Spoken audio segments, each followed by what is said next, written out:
The Utah Jazz win their 6th straight with a blowout win over the New Orleans Pelicans. The three-point shooting was absolutely fabulous all night long for the Jazz. They dismantled the Pelicans. They D'd up beautifully for 3 quarters, and frankly, they were about as good as they have been all season long. I've got some thoughts about what we're seeing with the Jazz right now, what they're doing, and how proficient they are three-point shooting-wise. We'll have all those, plus your chat room is all going to be open. The Jazz blow out the Pelicans 118-102 to win their 6th straight. It's Postcast. I'm David Locke. This is Postcast, your postgame interactive show, live for you on Twitch, YouTube, Facebook, as well as Periscope as the Jazz blow out the Pelicans tonight. Final score 118-102. Please jump in the chat room and give us your thoughts and your comments on this one. I'll give you my opening thoughts and then turn it over to you. The Jazz tonight just dismantled the Pelicans. It was though it took the Jazz just a little bit of time to figure out what was going on. They led it 11-5. The Pelicans came back at them. The Jazz second unit got a little stagnant for a while, and then they were down 20-18, and then they just on both ends of the floor, they figured it out. By the end of the first quarter, the offensive rating was a 121, and the defensive rating was a 100. Then the Jazz offensive rating was only a 112 in the first half, which is not great for the Jazz. It's a little below their season average, but their defense was brilliant in the first half, held the Pelicans to under a point of possession, and they led it 55-49, and then they just crushed them. Then they just dismantled them. It actually reminded me of the Stockton Malone era where early third quarter of games, other teams would come in here, get hit by the altitude a second time, and would be like, I don't really want to deal with this. And the Pelicans look like they didn't really want to deal with it. The Pelicans are 5-8. They have now lost 6 of their last 7. And the Jazz three-point shooting was just fabulous. The Jazz are getting interesting. They are trying to shoot an inordinate amount of threes. They are shooting an inordinate amount of threes. They came into the night shooting 43% of their shots as threes, which is the second most of any team in the NBA, against the Pelicans, who allow the most amount of threes of any team in the NBA, which is a super bad script for the Pelicans. We'll see what happens on Thursday night. And the Jazz just whap, whap, whap, whap, whap. And their shooting was good tonight, but it wasn't like outrageously good, I don't think, by the end of the night. And obviously some of those numbers got to be a little less as the night went on, as the Jazz kind of lost their focus at a few times in the night. But the Jazz shoot 21 of 47. So they shoot 45% from 3. The Jazz for the season are shooting 40% from 3. So the Jazz should have made 19 of 47 instead of 21. Not a big difference. The Jazz got 47 threes up. The Pelicans got 26. I don't think there's a lot of games in the NBA where a team that takes 20 more threes than their opponents that they lose. Like, the math is virtually impossible at that point. And the Jazz did it. The Jazz, the only downside was 8 live ball turnovers tonight. They all came in a little bit of a rash, but otherwise, I thought they were as good as they've been all year. Here's my deep thought for the night. Is there a chance that the Jazz are playing Rocket Morey ball with good shooters? In other words, the Rockets played this with not very good shooters. PJ Tucker, Robert Covington, Daniel House, Gerald Green. None of these guys were good shooters. They just went to Houston. They got the ultimate confidence to go shoot, and they shot fairly well. The flip side of this is that the Jazz have great shooters.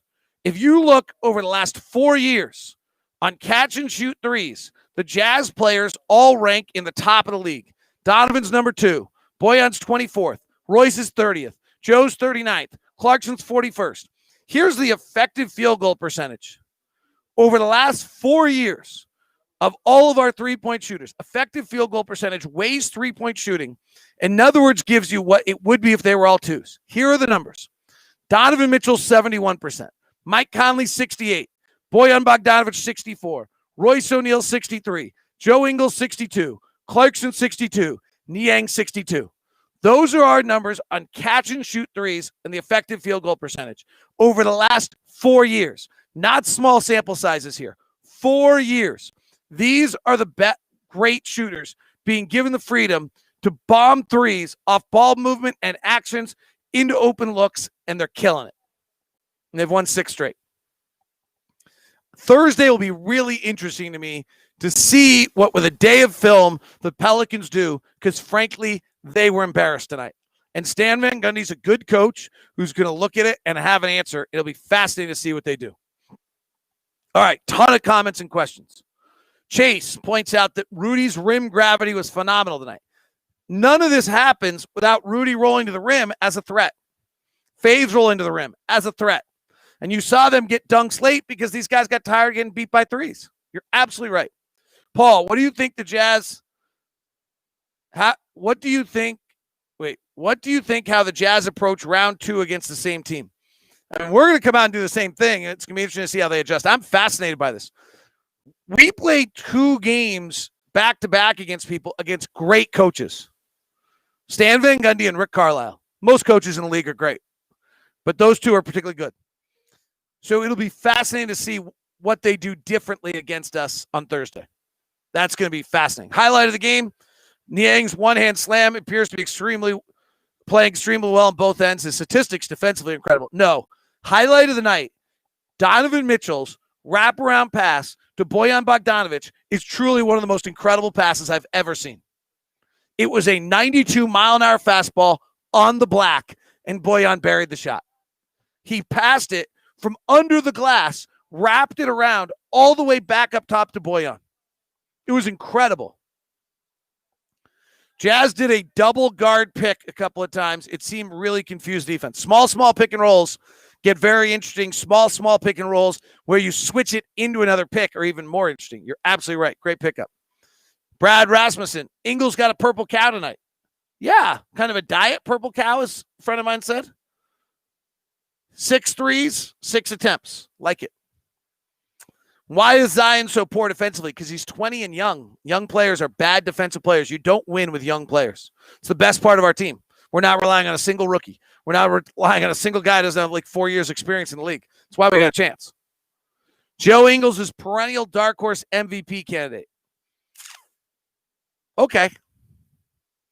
Niang took over in the second quarter when Zion forgot how to play defense. So it's Jeremy Tucker. Yeah, probably true. Josiah, how do you up our passes while reducing our live ball turnovers? Okay, I don't like live ball turnovers. I've been pretty clear on that. I just really take them in the whole context of what's going on.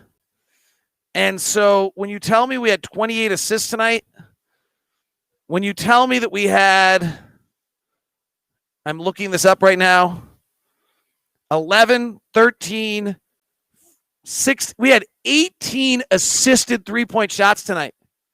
That's an unfathomable number. That means basically we had 18 catch and shoot threes tonight. That's incredible. We're going to turn the ball over a little bit. Like when you pass it that much and work it around, we're going to pass it. I kind of think our live ball turnover number is anything under 10 is probably going to be all right. 10's a lot. But the way we're shooting and the way we're playing, maybe we're going to have to take that.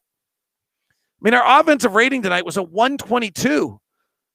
Like, if you do that for a season, it's just the greatest offense in the history of the league. I just can't complain about live ball turnovers. I don't like them either. I hate them. I get all freaked out about them every time we do it on the air. You hear me say it. But I in the big picture, if you're giving me a 122 rating and you're giving me 20 plus threes and you're giving me 18 assisted three-point shots and I got to take 8 live ball turnovers, so be it. I'm taking that. If that's the equation. Taylor points out that Donovan Cook bled so early and they put wings on him late. Some weird minutes by the Pelicans tonight. 24 for Bledsoe, 24 for Adams, 23 for Lonzo, which might have been on restriction. 15 for J.J. Redick. Josiah says Clarkson was very unselfish tonight. Pelicans have a spacing problem. Indeed. Do you know how many threes those great Warrior teams made per game? We got to be close. I believe no team has ever made 23 games in a row. We've done it 2 out of 3 and 4 out of 6 and 3 out of 4. So therefore, we're as proficient a stretch of three-point shooting as any team in the history of the NBA. How good was Royce against Ingram tonight? If Ingram wants to take 18 shots for 17 points, I'm good with that every night too. Locked On Lakers chiming in. This right here is Anthony Irwin of Locked On Lakers. You better look out. You go shoot 24 threes and we shoot 45. You got a math problem, baby. We have a LeBron Anthony Davis problem, but you have a math problem. On that note, Locked On Postcast here for you. Locked On